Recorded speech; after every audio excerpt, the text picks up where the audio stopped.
permettre à l'établissement de développer ses missions principales, que sont la recherche, l'innovation et les activités de recours. Et pour cela, développer les coopérations avec les autres établissements sur le territoire pour préserver cette capacité à développer les activités, les missions qui sont celles du CHU.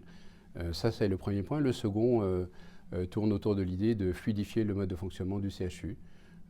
Comme je l'ai indiqué, 7200 salariés, nous sommes un nombre important, ça génère forcément des lourdeurs dans le fonctionnement et l'objectif est d'attirer les talents en faisant en sorte que le fonctionnement de l'établissement soit le plus fluide possible et que les initiatives puissent s'exprimer au sein des services.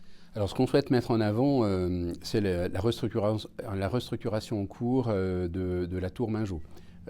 On ne le voit pas pour l'instant puisque les façades n'ont pas encore été reprises, mais ça sera le cas dans les 2 années qui viennent. Mais l'intégralité de l'intérieur du bâtiment a été repris et à chaque fois, c'est l'occasion d'améliorer les conditions d'hébergement et de prise en charge des patients.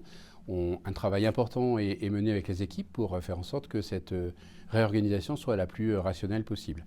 Les 2 autres opérations immobilières que je mettrai en avant, même 3, c'est d'abord l'ouverture d'une faculté d'odontologie en septembre 2024 avec un bâtiment neuf qui ouvrira sur notre terrain l'année prochaine.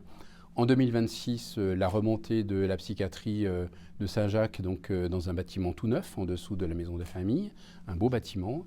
Et puis également l'année prochaine, l'ouverture de l'Institut des formations de professions de santé qui rejoint l'université.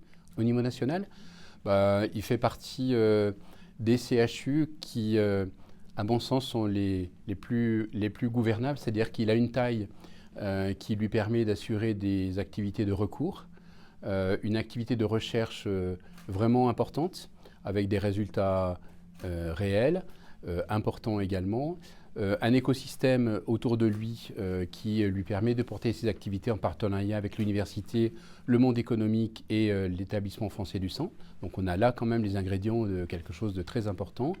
Et malgré tout, il a une taille qui nous permet de mener des projets et d'en voir la concrétisation, j'allais dire, à l'échelle humaine. Mais en tout cas, doit nous permettre d'avoir un établissement gouvernable et qui puisse s'adapter à son environnement de façon relativement souple. Ça, c'est important.